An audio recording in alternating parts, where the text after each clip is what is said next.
Hi, it's Ellen Violette here, and I want to talk today about what's the best way to market your business and do you need a book or not.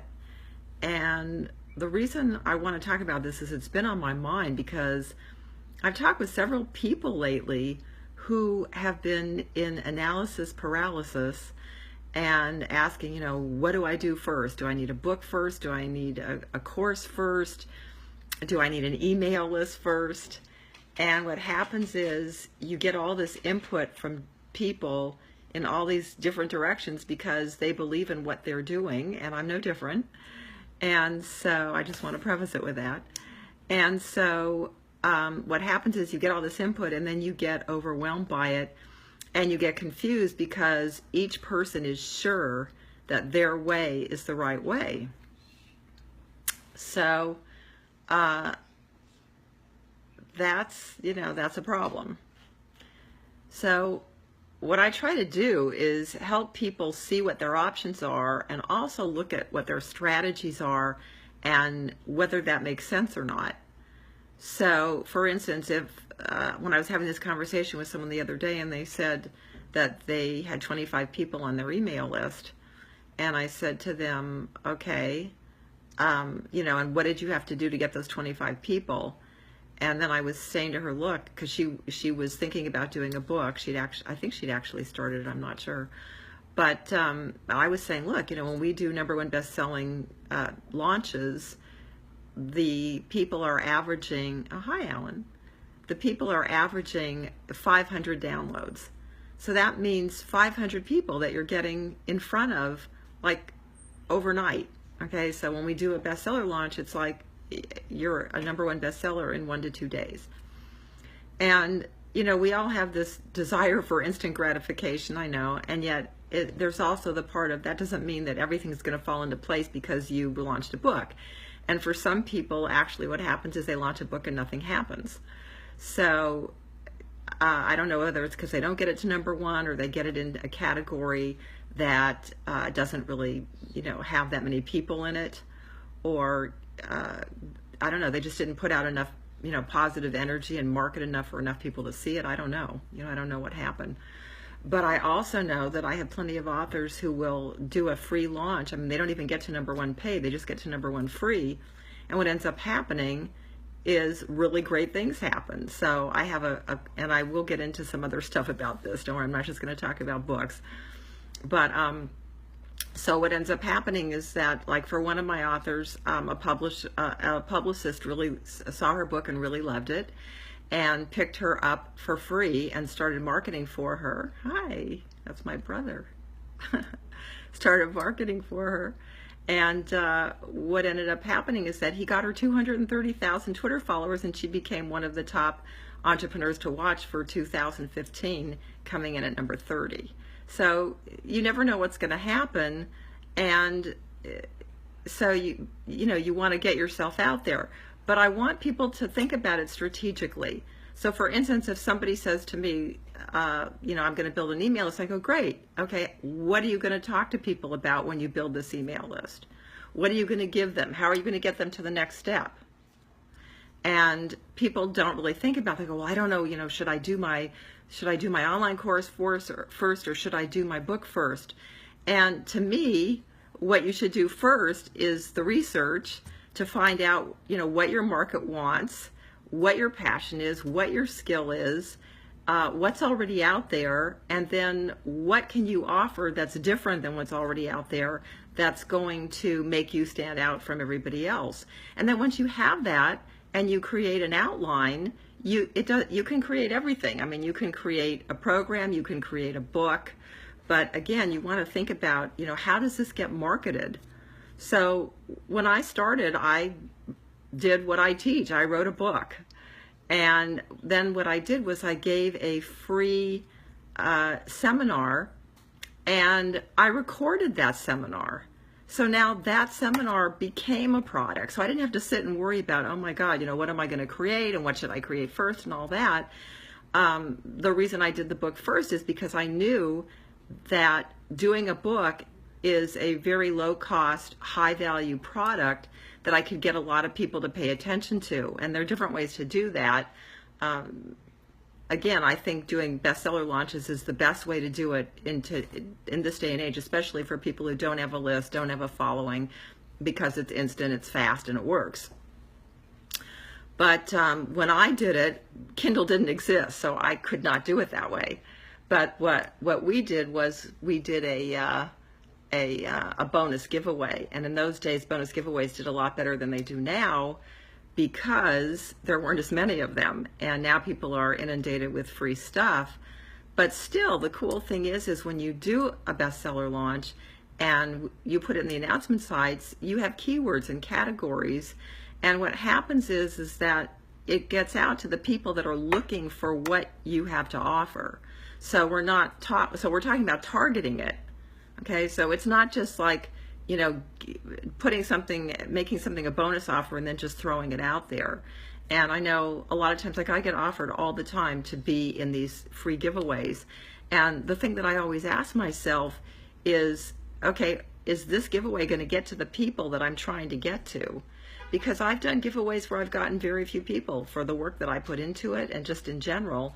And then there are other ones that are really targeted, and sometimes it's even better just to do a joint venture with someone if their target market is exactly who you're trying to reach. So actually for me, the last time I did a major launch, one of my colleagues who we'd been talking about doing something for years, but she got excited because she saw that all the energy that was out there on this. And then she got in contact with me, and we did an hour webinar on how to do a #1 bestseller launch, and we each made like almost $1,000 in an hour. So as I said, you never know what's going to happen, but you put out that energy and you're reaching the people that you want to reach, and so it's really good. But the other thing that I want to talk about, though, is also when I did the book, and then I did a free teleseminar. I actually did a 2-parter, and they were each 90 minutes, which is a lot of good information. The reason I did it that way was I was completely unknown. So I thought, okay, well, if I really give like a ton of information and get in front of this audience, they'll see that I really do know what I'm talking about quickly, and it will help me build my list more quickly. And that's what I did, and I got like 1,600 people in just a couple weeks. Up to that point, I had like 200 people, and it was hard before that. So then once I did that, I sold them into a workshop, and I only had 2 people sign up, and I was devastated. But when it was all over, I was glad I only had 2 people, because I made some mistakes and they gave me feedback, and then I made it better. And that workshop is the 3 Days to eBook Cash workshop. I've now done it 30 times. I'm about to do it my 31st time coming up in October. And but then they said, well, we want to learn how to market the books. And so I said, okay, well, I better do that. And so what I did was I pre-sold it. So I sold people into it, and then I didn't even know how to do everything that I knew what was going to entail for people to get all the information they needed. So I invited on guest speakers. That's another thing. You don't have to do it all yourself. Okay, that's another way people get overwhelmed and confused. And so I had Mari Smith, who in those days was teaching email marketing. She was working with Harv Eker. I had Paul Colligan, who now is a podcast maven, but in those days he was doing affiliate marketing. I had Craig Perrine, who's in list building. So I had really great people, and they filled in the gaps of things that I didn't know how to talk about yet. But I didn't wait, and that's one of the things that I wanted to talk about. Is like one of the reasons that people get into paralysis analysis is that they want it to be perfect, and they're afraid they're not doing it right, and so they're waiting to get it all right. Oh, well, I'm not going to send out emails until I know how to write emails perfectly or something. No, it doesn't work that way. It's like you have to do it, get the experience, get the feedback, and that is what helps make you better. So, every once in a while I'll send out an email and somebody will write me back and go, oh my God, this is amazing. I wish I could write like that. But I couldn't do that when I first started. It helps to tell stories and to just be, vulnerable and open. But it takes time. And as a matter of fact, when I started, the big thing was doing teleseminars. We didn't have video yet. And so what I did was I started doing them. I took Teleseminar Secrets with Alex Mandossian, and I was a pest. I mean, I asked questions every single week. I stayed on for every single Q&A, and some of his Q&As in those days went on for like 6-7 hours because he was determined to answer every single question. And you know, I just squeezed every bit of information that I could squeeze out of it, and I started doing them. And in the beginning, I would write out the entire teleseminar, and I would read it, and it sounded like I was reading it. But, you know, I had to get to the point where I knew the material so well that I didn't need that anymore. It's like training wheels. And then eventually I got to the point where I said, okay, well, I don't need that. I'll just make my major points, and then I would do it that way. And then I got to the point where I could just talk, you know, like I'm doing now. I'm just talking off the top of my head.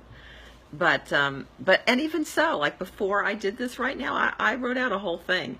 Now, I'm not saying half of what I said on that whole thing, but it'll go into my newsletter. But it helped me to get clear on what my thinking was, what were some of the things I wanted to say, and you know, some of the things I wanted to get across. So again, what I wanted to talk about is it's about being strategic. That's really what I wanted to get across, is that regardless of what you decide to do, be strategic about it.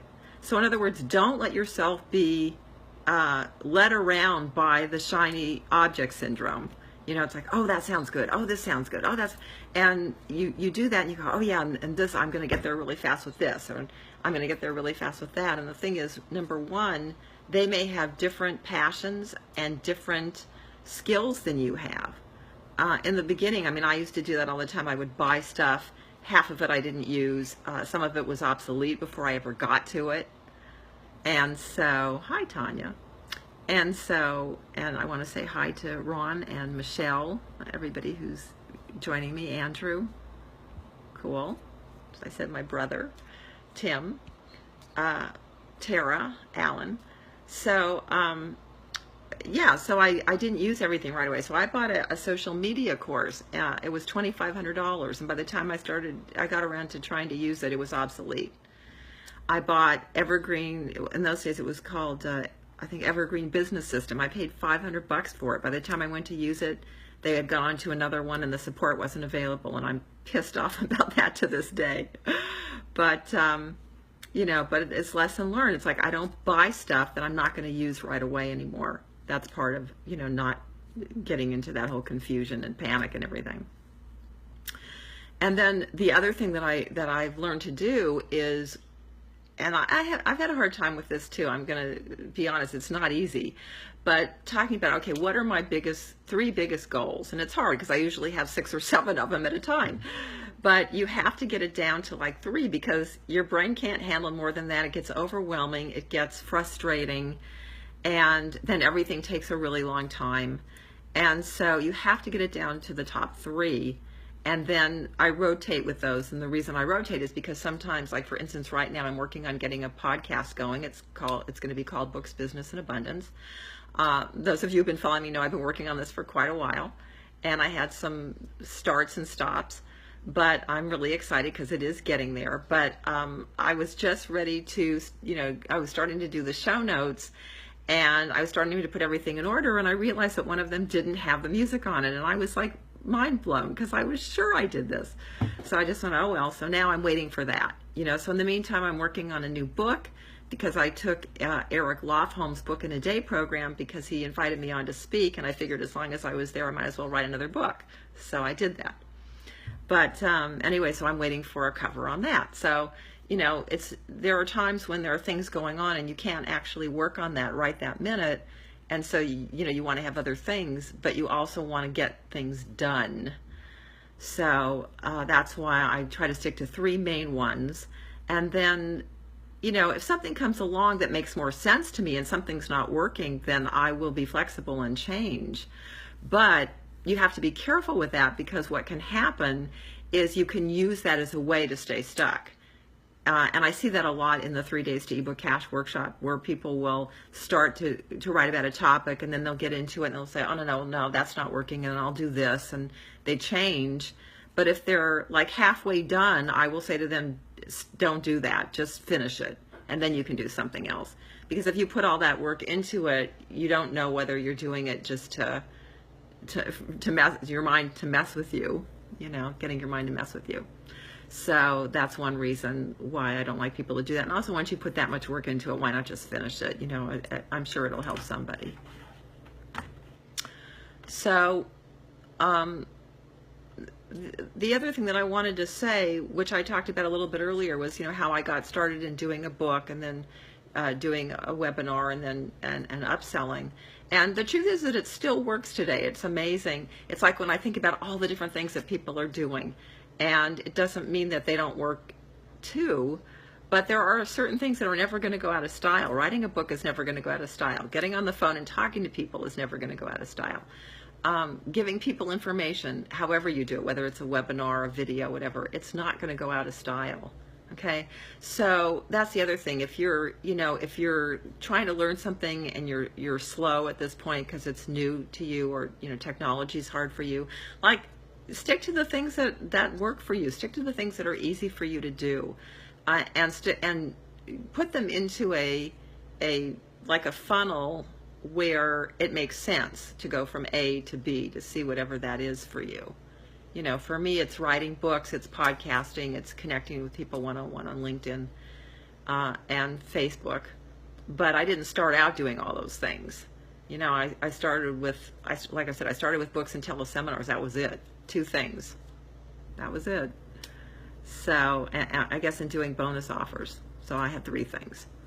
But that's what I'm saying. It's like, keep it simple. Make it as easy as possible for yourself to follow through, to know that you can do it, and to not beat yourself up if you find that you're doing something that really is out of your skill set, and go from there. Okay.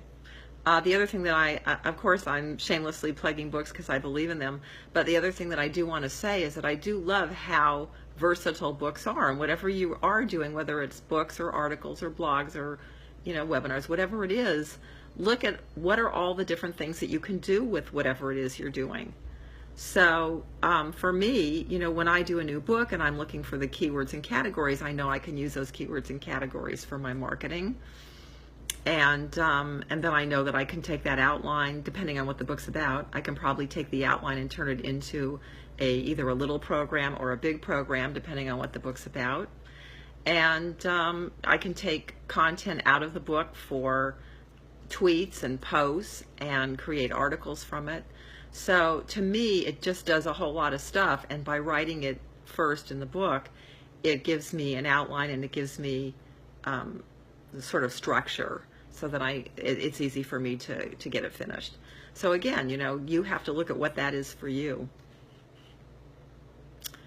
And then I just wanted to talk about why people do kind of go off in different directions. I mean, one is, we all like instant gratification, but you have to kind of balance that with, okay, I can get instant gratification from this, but what's it going to do for me long term, and is it worth it? And there's that certain fear of missing out, and when people write really good copy, they play on that, the fear that you're going to miss out. So again, I was just looking at a piece of software earlier today before I got on this live Facebook Live, and I was thinking, wow, it sounds really good, but am I going to use it? Am I going to use it? That's a really important question that I ask myself. And I did write down some things about that. Where is that? Oh, so am I going to use it now? How much heavy lifting will it do for me? Will it make more work for me or less work for me? Can I afford it? Can I afford not to do it? And how does it fit into my goal list? What I'm already doing. So I think those are the things, at least for me, that have helped me to really get rid of a lot more of the confusion and overwhelm. And also working with a coach. I think working with a coach is really important. It's just important to find the right one, the one that's kind of either is doing what you want to do right now, or is giving you a way to create something quickly that you can see that you could do that will help you get to the next step to do what you really want to do. And then do as much as you can of what you love, and try to not do what you don't love, because staying motivated and impassioned really does help you to get more stuff done. And also, I find it also with my goal list, when I have a goal list of things I really want to do, it's a lot easier for me to get them done. Now, it doesn't mean that you're going to love every piece of everything you do. Like when I'm doing a 3 days to ebook cash workshop, I love teaching the workshop. I hate putting the marketing schedule together, which is what I'm doing right now. And I was telling my husband I was doing it yesterday, and I was starting to just fall asleep. I just didn't want to do it, but so I pace myself. I do a little bit at a time. But anyway, so the last thing I just want to say is just, make sure that whatever it is you decide to do, that you have clarity, that it makes sense to you, that it's rational and not fear-based, that you've asked yourself, the questions that are important for you. And like I said, just don't be scared when, like I said, the one I get the most is, oh my God, should I do the book or the course, and how am I going to do this? And like I said, to me, I would say do the book and then use the outline for both, pre-sell it, and that's it. But you have to do what makes sense for you. So, and then just know if you take a wrong turn, that is just a learning experience, and ask yourself, what can I learn from this, and then move on. So that's it. So I want to thank you guys all for coming and watching. Oh, Vivian's here. Hi, Vivian. Actually, I didn't say this, but I'll say it now because you're here. We were talking the other day, and I was frustrated with this whole idea of talking to so many people that are getting overwhelmed and feeling, not sure what to do next, and feeling like they have too much on their plate. And she said to me, it sounds like you're angry at me. And I said, no, I'm not angry at you. I'm just frustrated with this situation because I see it so often. And so, like I said, I feel like my job is just to lay out what I think works the best, and then every person has to look at their own situation, decide what's best for them now, what they feel is going to work, and of course, always, check in with your own intuition. So that's it. Okay, everybody, have a great rest of the weekend. Bye-bye.